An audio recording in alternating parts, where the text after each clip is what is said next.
Innal hamdalillah nahmaduhu wa nasta'inuhu wa nastaghfiruh wa na'udzu billahi min shururi anfusina wa min sayyiati a'malina may yahdihillahu fala mudhillalah wa may yudlilhu fala hadiyalah. Asyhadu an la ilaha illallah wahdahu la syarikalah. Di dalam tas kitab saya. Wa asyhadu anna Muhammadan abduhu wa rasuluhu la nabiyya ba'dah. Qala Allah ta'ala fi kitabil karim, a'udzu billahi minasyaitonir rajim. Ya ayyuhalladzina amanu taqullaha haqqa tuqatih wa la tamutunna illa wa antum muslimun. Wa qala ya ayyuhalladzina amanu taqullaha wa qulu qawlan sadida yuslih lakum a'malakum wa yaghfir lakum dzunubakum. Wa may yuti'illaha wa rasulahu faqad faza fawzan 'azima. Baik, para bapak dan ikhwan rahimakumullah. Jadi kita lanjutkan, faman kana hijratuhu ilallahi wa rasulihi, barang siapa yang hijrahnya, ini contoh Pak. Ini contoh dalam hadis ini langsung diberi contoh oleh Rasulullah tentang nilai niat.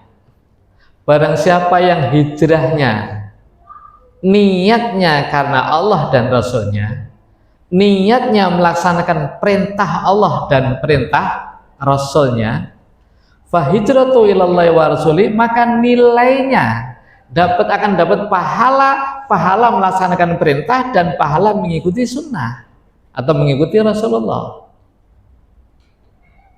Jadi niatnya mengikuti hijratu ilallah itu maksudnya niatnya mengikuti perintah Allah dan mengikuti perintah Rasulullah, maka nilainya, pahalanya di hadapan Allah itu adalah nilai melaksanakan perintah dan nilai melaksanakan sunnah atau perintah Rasulullah Sallallahu Alaihi Wasallam.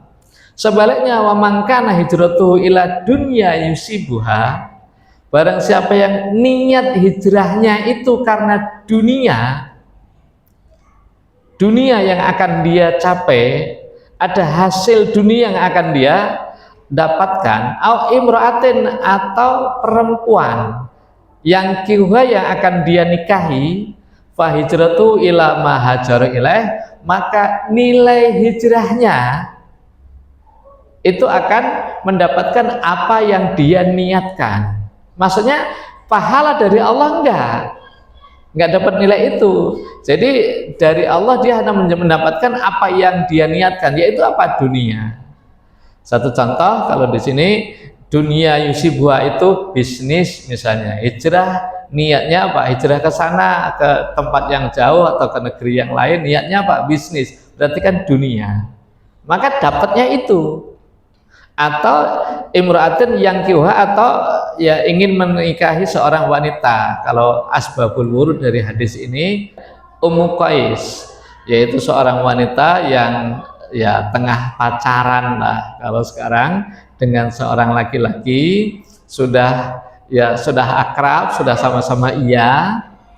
Nah, pas waktu itu keluarganya Ummu Qais, keluarganya perempuan itu ikut hijrah bersama Rasulullah.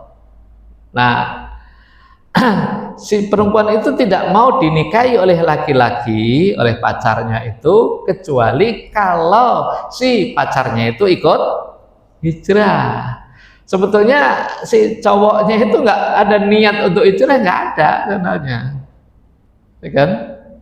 Cuman karena ya ceweknya tadi hijrah, pindah, maka akhirnya dia ikut hijrah untuk mendapatkan perempuan itu. Maka di sini dikenal dengan hijrah Ummu Qais. Ada sebagian ulama yang menyatakan seperti itu. Baik para bapak dan ikhwan rahimakumullah, saya pada malam ini saya membahas tentang hijrah. Jadi ternyata arti hijrah ini banyak ya. Saya coba berdiri ya. Ini yang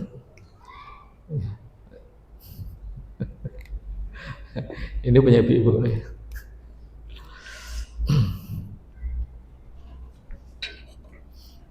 Ya. Nampak Pak dari sebelah sana? Nampak? Baik. Saya mencoba untuk menulis macam-macam hijrah. Al-hijrah itu makna hijrah. Hijrah itu sebetulnya al-intiqal, Pak. Pindah. Jadi hijrah itu adalah pindah. Namun hijrah di sini mempunyai banyak makna. Yang pertama kita maknai al-hijrah itu atau macam-macam ya, macam-macam hijrah. Pertama adalah hijrah makaniyah. Hijrah makaniyah. Ya. Terus yang kedua al maknawiyah. Maknawi. Terus nanti bisa hijrah itu bisa bermakna hajar. Nah, hajar itu bisa nanti az-zauj wa zaujah. Wah, mengajar suami mengajar istrinya, atau menghajar akhohu saudaranya, menghajar saudaranya. Baik, para bapak dan ikhwan rahimakumullah, kita terangkan satu-satu tentang hijrah. Jadi sekali lagi, hijrah itu aslinya adalah al-intiqal, pindah. Nah, yang pertama hijrah makaniyah, hijrah tempat. Hijrah makaniyah berarti pindahnya dari satu tempat ke tempat yang lain. Dan ini dilaksanakan oleh Rasulullah Shallallahu Alaihi Wasallam dan para sahabat. Ya, kalau Rasulullah hijrahnya dari Mekah ke Madinah, ya kan? Kemudian kalau para sahabat kemana? Ke Habasah dan lain sebagainya. Nah, di antara tujuan hijrah makaniyah ini ya mengembangkan dakwah, ya kan? Mengembangkan dakwah, atau ya kalau Rasulullah bukan hanya sekedar mengembangkan dakwah, tapi waktu itu juga termasuk mencari basis untuk dakwah, karena di Mekah sendiri nggak kondusif, menjadikan Mekah sebagai basis dakwah itu nggak kondusif. Makanya Rasulullah mencoba ke berbagai daerah, termasuk ke Habasah. Rasulullah hijrah ke bukan Rasulullah hijrah, Rasulullah memerintahkan para sahabat untuk hijrah ke Habasah, karena di sana ada seorang raja yang rajanya itu ya Nasrani ya. Kalau Nasrani dengan Islam itu kan dekat, bahkan di dalam Al-Quran itu Allah menyebutkan ya orang yang paling dekat dengan orang-orang mukmin adalah orang-orang yang mengatakan inna nasara, atau orang-orang Nasrani. Namun ternyata Rasulullah tidak menjadikan Habasah sebagai basis. Kenapa, Pak? Karena ternyata di sana nggak kuat, rapuh sekali. Nah, Habasah atau Raja An-Najasyi yang akhirnya masuk Islam, Islamnya pun diam-diam, nggak punya kekuatan dia, kan? Kemudian dikelilingi oleh pendeta-pendeta yang lain, pendeta-pendetanya itu fanatik, dia tidak berkuasa, dia nggak leluasa. Nah, akhirnya di Habasah itu hanya untuk perlindungan sementara. Dan akhirnya Rasulullah menemukan dan mendapatkan perintah dari Allah untuk hijrah dari Makkah menuju ke Madinah. Nah, namun hijrah makaniyah itu juga bisa bisa berarti individu, Pak. Makaniyah ini pindah, bisa individu, personal, bisa juga per kelompok atau kolektif. Contoh dari pindah hijrah makaniyah yang per individu atau personal apa contohnya? Ya tadi misalnya contohnya gini, ada orang punya rumah sewa lah, kita nggak tahu, yang penting habis nikah terus cari rumah sewa, ya karena mungkin baru nikah, yang penting dapat rumah. Ternyata di situ sebelah sananya agen narkoba, sebelah sana tiap malam ceplok kan pakai apa namanya, main batu sampai pagi. Waduh, ini gawat ini. Sebelah sana gitulah kira-kira kan nggak kondusif. pindah, dia harus hijrah. Kalau kita tanyakan gimana Ustaz solusinya, ya pindah. Kalau kayak gitu, hijrah namanya. Itu hijrah personal, hijrah dari lingkungan yang tidak baik menuju lingkungan yang lebih baik, ya kan? Nah itu bisa juga termasuk hijrah makaniyah, Pak. Itu personal, istilahnya per individu. Nah kalau hijrah kolektif, ya misalnya satu jamaah atau katakanlah pada zaman Rasulullah, ketika Rasulullah Shallallahu Alaihi Wasallam hijrah dari Mekah ke Madinah, ketika Rasulullah memerintahkan kalian hijrah, itu sudah ada perintah amir. Amirnya siapa? Rasulullah. Nah kalau sudah Rasulullah memerintahkan harus. Artinya perintah komandan, perintah pimpinan itu harus ditaati. Nah kalau tidak taati itu termasuk maksiat. Contoh bisa lihat nanti dalam surat An-Nisa 97 sampai ayat 100. A'udzubillahi minasyaitonirrajim. Alladzina tatawaffahumul malaikatu dzalimi anfusihim. Orang-orang yang dimatikan oleh malaikat dalam keadaan mendolimi diri sendiri. Kalau fimang kuntum, ketika mati itu, ya setelah mati, ditanya oleh malaikat, kamu dulu apa kondisi kalian, kenapa? Fima kuntum, kok kamu tetap di situ aja?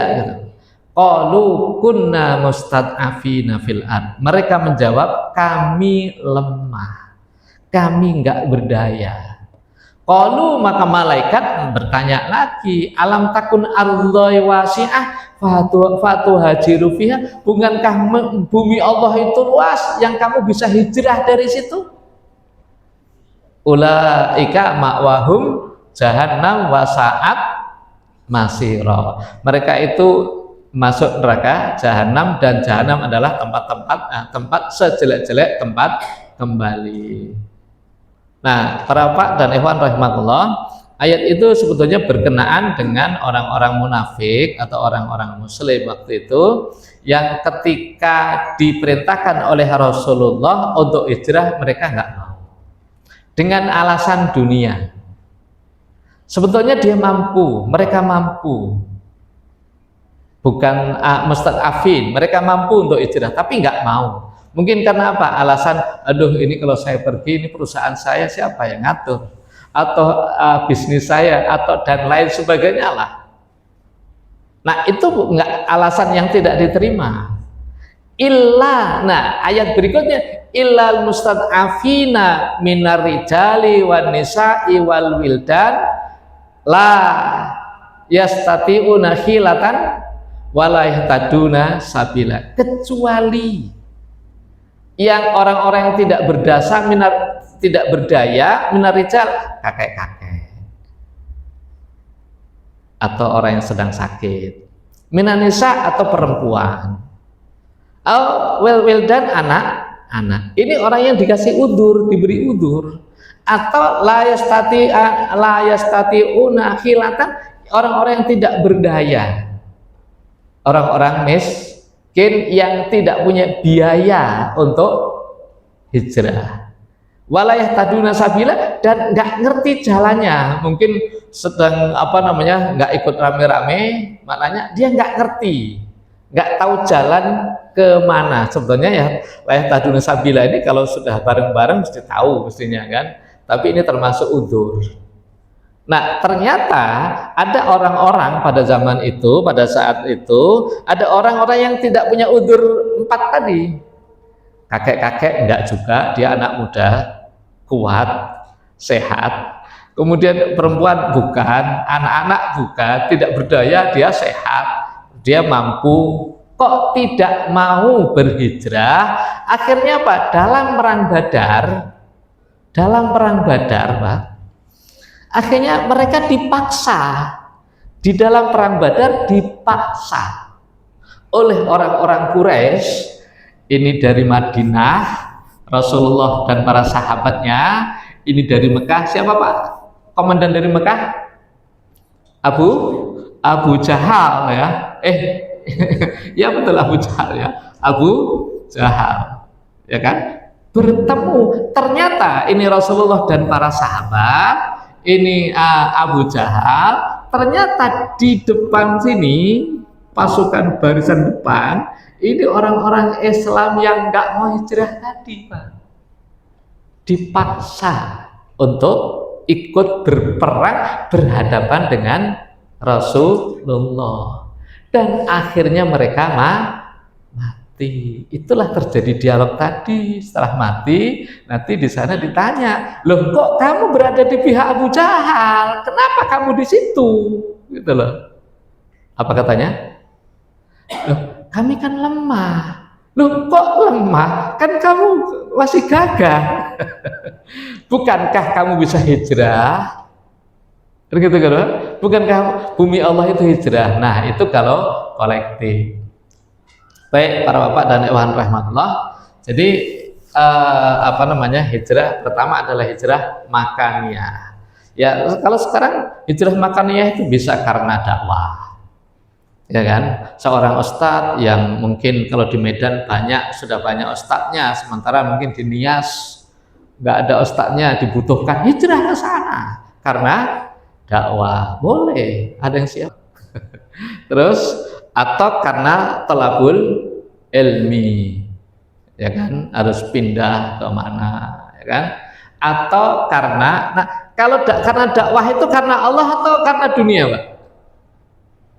Ilallah, Pak. Pahalanya pahala dakwah. Talabul ilm juga pahala ilallah, Pak. Langsung, Pak, yang kedua maknawiyah. Ini sudah, ya kan. Yang kedua hijrah maknawiyah itu adalah hijrahnya atau pindahnya dari satu sikap ke sikap yang lain atau satu perbuatan. Kalau maknawi itu maknanya dari perbuatan, Pak. Fisiknya bisa jadi tidak pindah, tapi ini berubah saja. Satu contoh ada dalam satu riwayat, Rasulullah mengatakan al-muhajiru man hajaroh ma nahallahu anhu. Muhajir, orang yang hijrah adalah man hajaro, orang yang meninggalkan. Hajaro meninggalkan, ma nahallahu anhu, apa yang dilarang oleh Allah. Hijrah. Dulu nggak pernah sholat, ya kan? Kemudian ya suka mabuk, pokoknya ahli maksiat lah. Kemudian dia berubah, itu namanya hijrah maknawiyah atau istilahnya taubat. Nah, tentang taubat itu dalam surat apa, Pak? Kalau ini tadi surat 4, ya kan? Ayat 97 sampai 100. Kalau yang ini surat 4 juga, Pak. Ayat 17 sampai 18. Nah, ini tentang taubat. Tentang taubat. Innamat taubatu 'alallahi lilladzina ya'maluna su.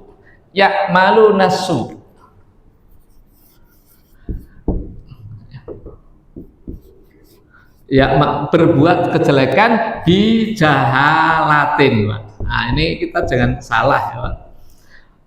Taubat yang diterima oleh Allah adalah orang-orang yang mengerjakan su artinya maksiat, bijahalatin karena jahil, karena bodoh.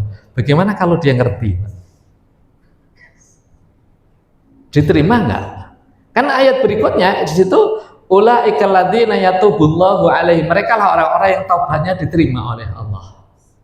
Ini bijahalatin dengan bodoh.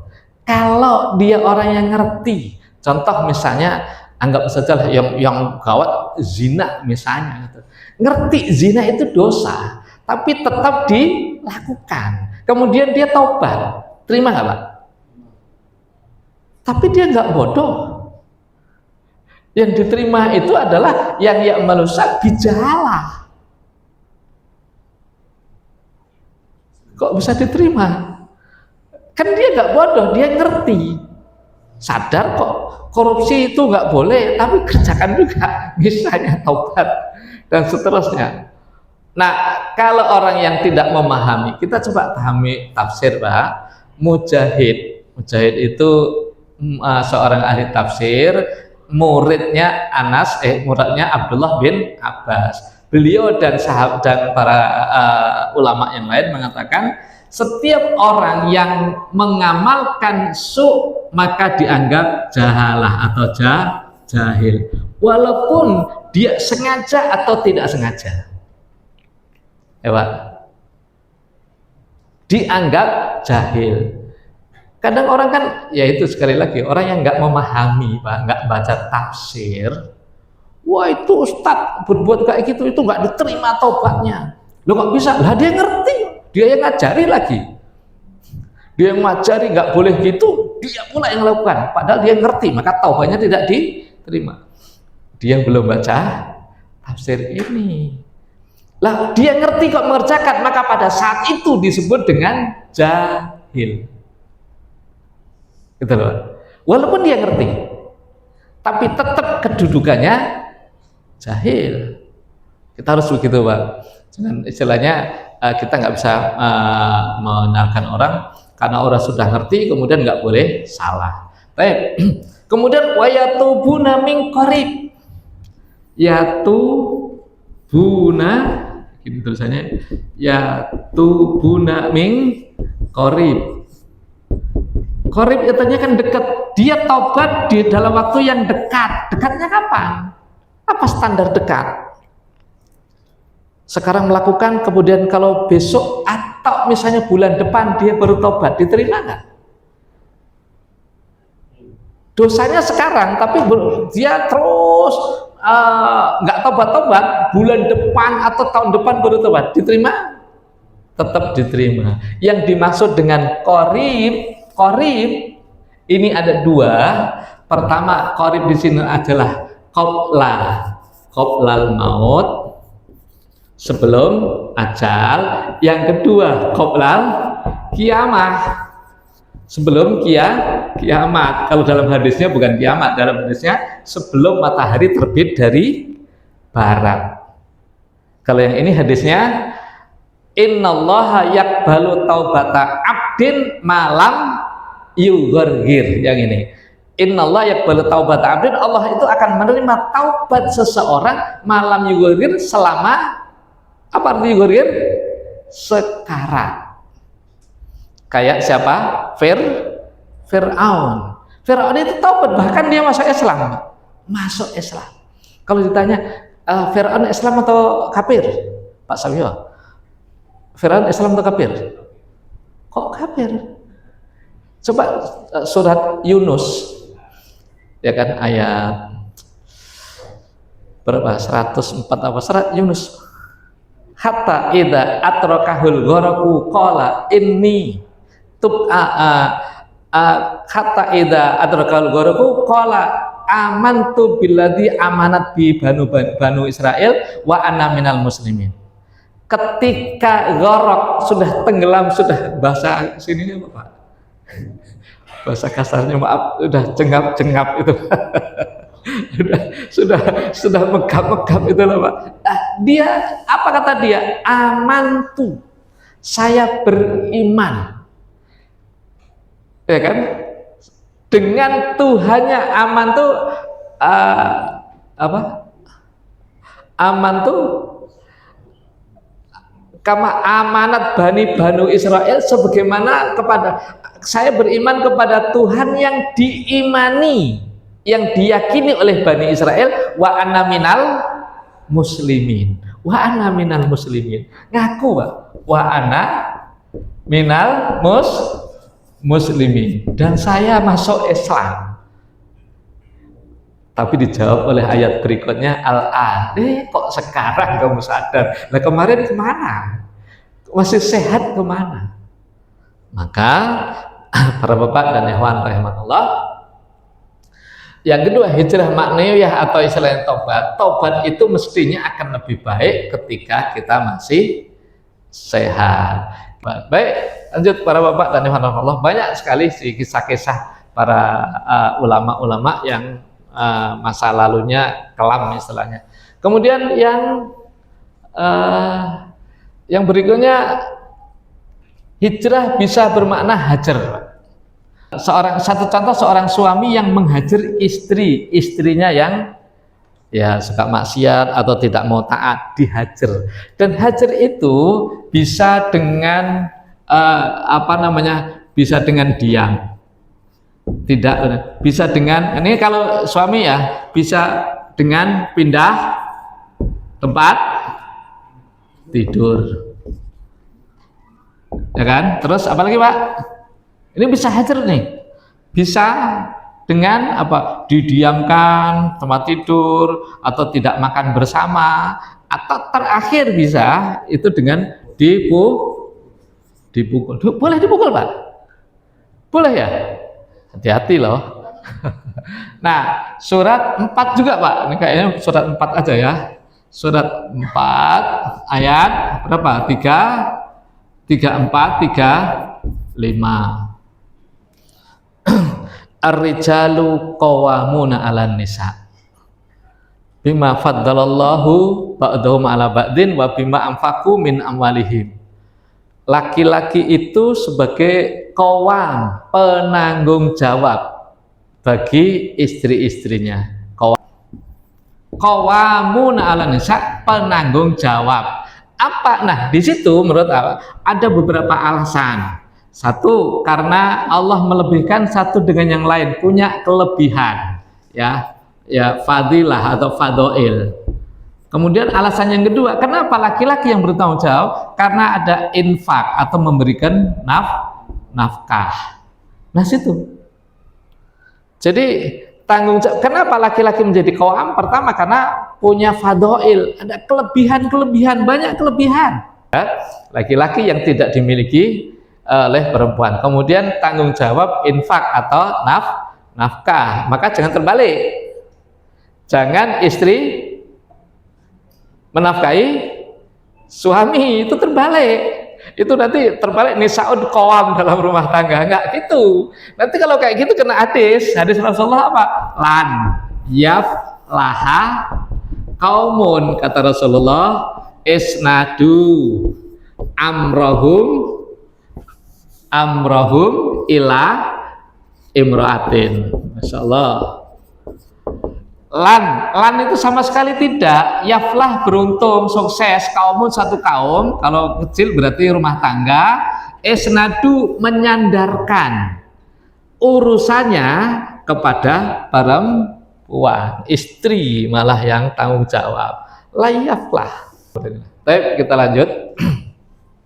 Nah, kalau tadi ini tadi Pak. Terus fassolihatu, seorang solehah. Ayat tadi Pak, ayat ini. Seorang wanita solehah qonitatun. Wanita solehah adalah ada dua di situ. Qonitatun, solehah. Ya kan? Qonita. Ada namanya qonitah ya. Ini para ulama berbeda. Ada qonitat itu ada sebagian mengatakan kepada Allah, tapi ada sebagian mengatakan kepada zauj. Taat Pak artinya. Solehah, seorang wanita yang solehah adalah wanita yang kalau dalam terjemah Quran itu diterjemahkan kepada taat kepada Allah. Tapi dalam tafsir ada yang mengatakan taat kepada suami. Karena dalam hadis Rasulullah mengatakan khairun nisa'i idza nadarta ilaiha syarratka.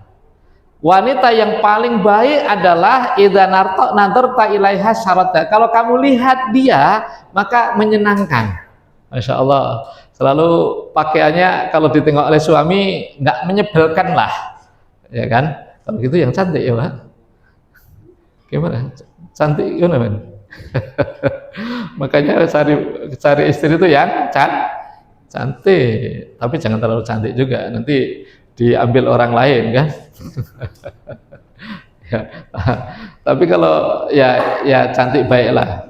Terus taat kepada apa tadi? Idza nadarta ilaiha syarratka. Kalau kamu melihatnya menyenangkan. Idza amartaha atau atka, kalau kamu suruh dia taat. Wa idza ghibta anha, ini juga termasuk penting Pak. Idza ghibta anha, apabila kamu ghaib Ghibta itu Pak darinya, maksudnya kamu pergi, ya kan? Hafidatka fi maliha wa nafsiha fi malika wa nafsiha. Kalau kamu nggak ada, maka dia bisa menjaga diri, menjaga harta.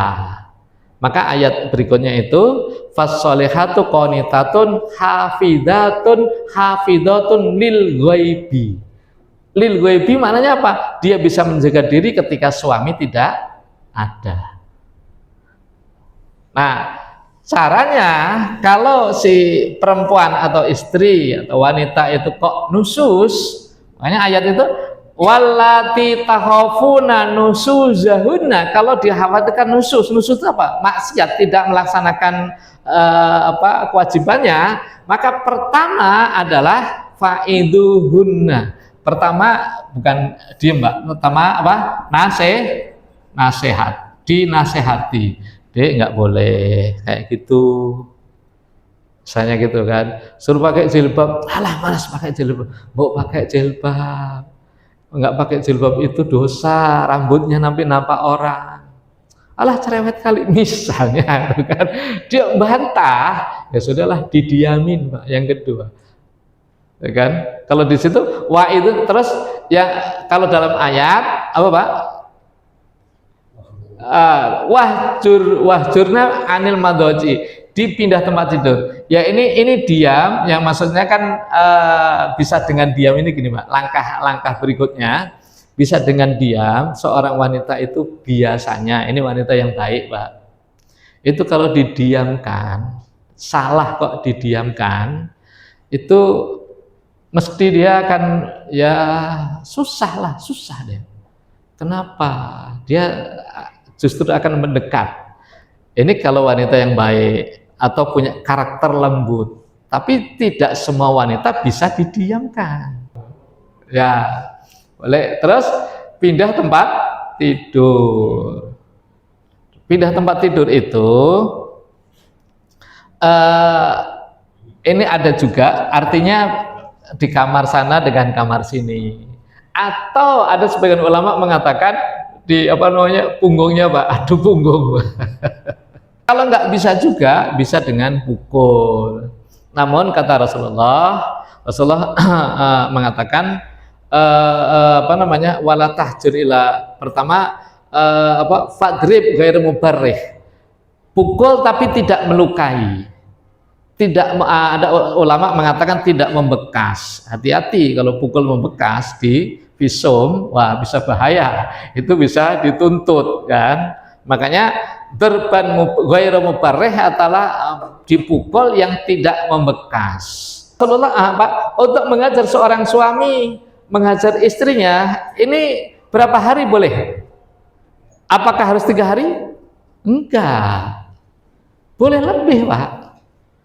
Ini surat Al-Ahzab ayat 28, ini Rasulullah mengajar istrinya itu sebulan, bukan 3 hari. Memang ada hadis la yakhillu lil muslimin ayah jura'ahu fawqa salasati ayam, tidak boleh, atau salah satu layalin, seorang Islam tidak boleh menghajar saudaranya lebih dari 3 hari. Memang ada hadis itu, cuman ya untuk khusus hajar dalam hal ini untuk mendidik, ingat bahwa hajar ini adalah mendidik bukan menghukum.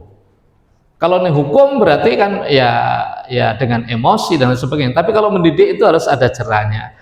Bagaimana supaya dia kapok lah. Nah kalau ini Pak, ini sama, ini hajar nih, yaitu bunyinya apa? Ya ayuhan nabi kulli azwajika in kuntunna turidnal hayatad dunya wa zinata fata'alaina ummatikum wa usarihkunna sarahan jamila.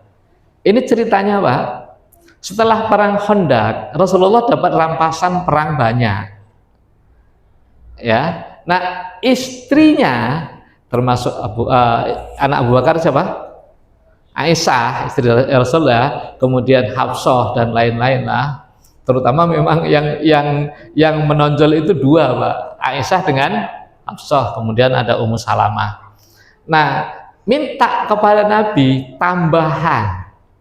Ingat ini Pak, bukan minta HP, bukan, minta tambahan jatah. Kalau biasanya misalnya sehari 100.000, karena penghasilan suami sudah meningkat, mungkin bisnis sudah lumayan, bang, ditambah bang, nggak cukup 100 bang, jadi 200 lah bang, kira-kira gitu ya, minta tambah.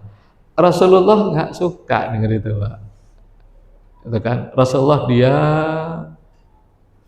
Nah, jadi artinya Pak, Rasulullah membiarkan mereka berapa? Ada yang mengatakan 29, ada yang mengatakan satu bulan. Kemudian setelah turun ayat ini, kan? Turun ayat ini, Aisyah dipanggil ya Aisyah.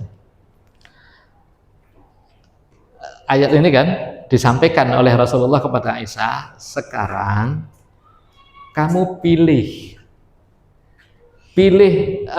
saya memenuhi kebutuhanmu, menaikkan jatah, atau kamu diam mengikuti Allah dan Rasulnya. Kalau kamu pengen dinaikkan jatah, saya kasih, tapi fata alaina umatikuna, tapi nanti dicerai.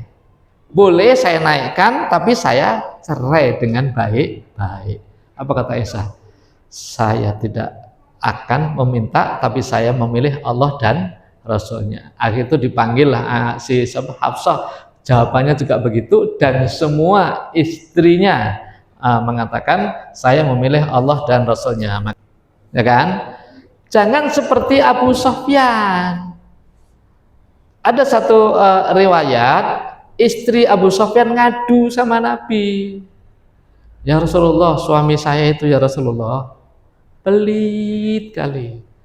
Kalau ngasih itu cuma sedikit, tapi pengennya makannya banyak, padahal kebutuhannya untuk membayar SPP anak, untuk belanja sedikit. Istrinya ngadu kepada Rasulullah dan tanya, ya Rasulullah, apakah saya boleh ngambil duit punya dia, di sakunya digantung gitu, atau ada dompetnya? Makanya bapak-bapak jangan cari istri yang pandai cari duit. Ya, duit di mana aja, duit bapak nanti dicari dapat. Baik. Nah, apa kata Rasulullah? Boleh, tapi ambil seperlunya, enggak dianggap mencuri Pak. Nah, ini berarti menunjukkan bahwa uang, dulu pernah ini kita sampaikan Pak, uang itu antara suami dan istri itu berarti masing-masing kan Pak. Ada yang pokoknya los istri semua yang ngelola lah. Ya, jadi suami kalau mau pergi minta, Dek, duit lo untuk minyak kereta, jo. Itu bahaya kalau kayak gitu Pak, suami nggak punya wibawa kalau kayak gitu kan. Tetap ya uang itu yang megang siapa? Suami lah, istri dikasih jatah, mestinya begitu. Dan kalau uang yang milik istri itu milik dia, kan? Baik, para Bapak dan Ikhwan rahmatullah. Jadi hajar ini yang pertama, seorang suami menghajar istri. Yang kedua, udah 35 menit. Yang kedua adalah menghajar seorang ikhwan menghajar ikhwan yang lain atau menghajar saudaranya karena apa? Karena maksiat atau karena kesalahan. Beda diam-diaman dengan hajar beda. Kalau diam-diaman itu imbang dan itu nafsu. Itu nggak boleh 3 hari, nggak boleh lebih dari 3 hari, Pak. La yakhillu li muslimin, tidak halal bagi orang muslim, ya kan? Ayah jurahu fauqa salayalin. Tidak boleh seorang Islam menghajar atau mendiamkan kawannya lebih dari 3 hari. Fa khairuhuma man yabda'u bisalam, sebaik-baik di antara keduanya adalah orang yang mulai salam. Diam-diaman. Nah, siapa yang mulai duluan itulah yang terbaik. Kalau misalnya lah, aduh, saya mulai, Assalamualaikum. Kok dia nggak mau jawab, itu terserah dia, Pak.